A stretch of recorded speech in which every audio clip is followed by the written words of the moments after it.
As we begin this tranquil time of reflection and connection, let us take a moment to relax and let go of the worries and burdens of our daily lives.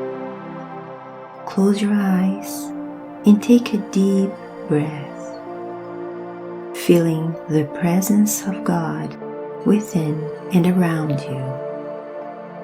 Allow His divine love to envelop you, bringing peace to your heart and clarity to your mind.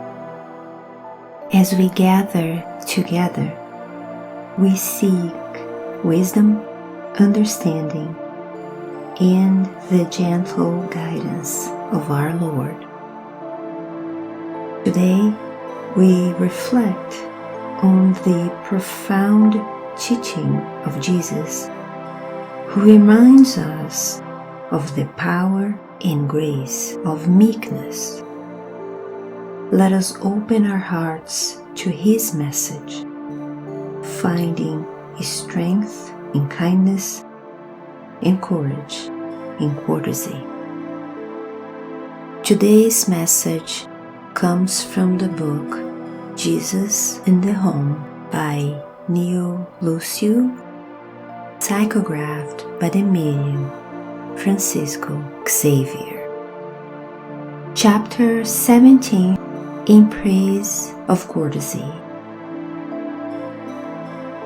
In the presence of the crowd of suffering and heavy-hearted followers, the Master recounted the beatitudes, making it a point to emphasize the statement that the meek would inherit the earth.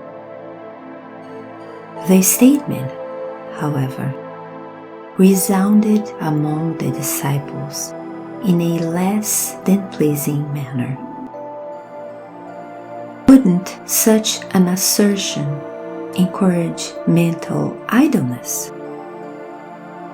If the gospel called upon valiant minds to sow the renewing truths, how could this need for fearlessness be squared with Jesus' promise regarding the meek? If evil was daring and crushing in all climes and positions, how was it possible for the good to win an immediate victory by means of the inability to react, albeit peaceably? It was in light of these vague questions that the family group gathered at Peter's house. Having begun that evening's spiritually constructive discussion, the disciples looked at one another amid inquiry and curiosity. The divine friend seemed to perceive the reason for everyone's expectation, but he waited patiently for his followers to speak up. It was then that Judas broke the veil of respect that hallowed the Master's presence, asking glibly,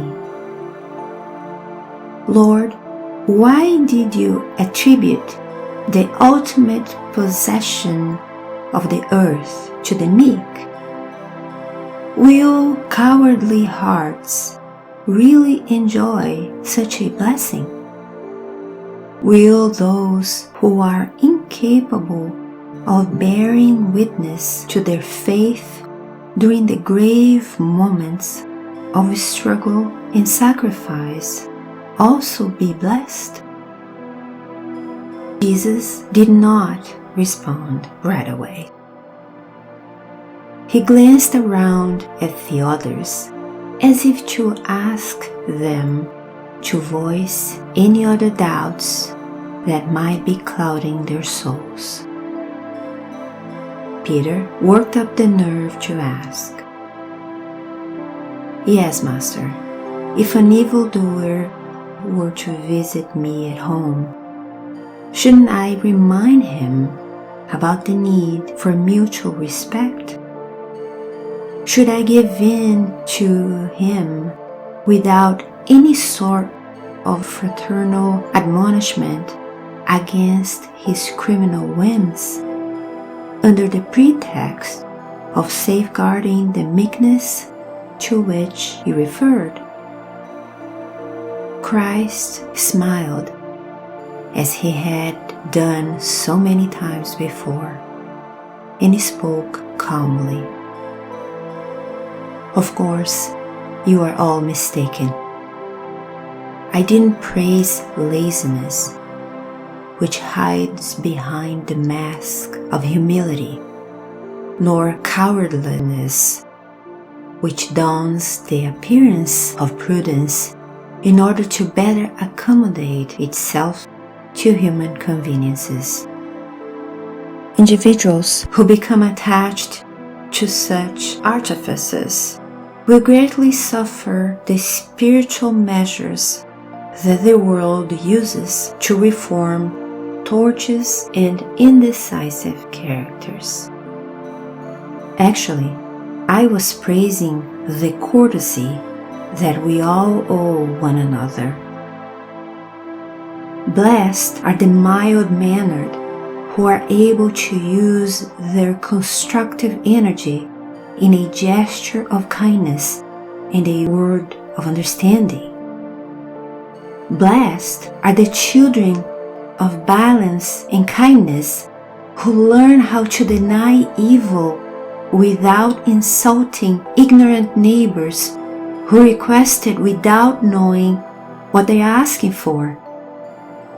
Blessed are those who repeat the same lesson 1,000 times over without boasting about it, so that their neighbor might feel the influence of their action. Blessed are those who know how to deal with the rich and the poor, the wise and the ignorant, the good and evil, with the spirit of service and understanding, giving to each one in accordance with their merits and needs, while leaving traces of improvement, spiritual growth, well-being, and contentment wherever they go. In truth, I say to you that they will inherit the spiritual domain of the earth. Because all those who welcome their neighbor within the guidelines of love and respect are owners of the hearts that are perfected in the world. Relief and happiness overflowed from the overall enthusiasm, and with eyes now fixed on the waters of the immense lake, the Lord asked Matthew to close that evening's fraternal lesson with a prayer. As we conclude our time together, let us carry the lessons of today in our hearts. May we truly embody the meekness and courtesy that Jesus praised, extending kindness and understanding to all we encounter. Let us remember that true strength lies not in aggression, but in the gentle and steadfast love we share with our neighbors.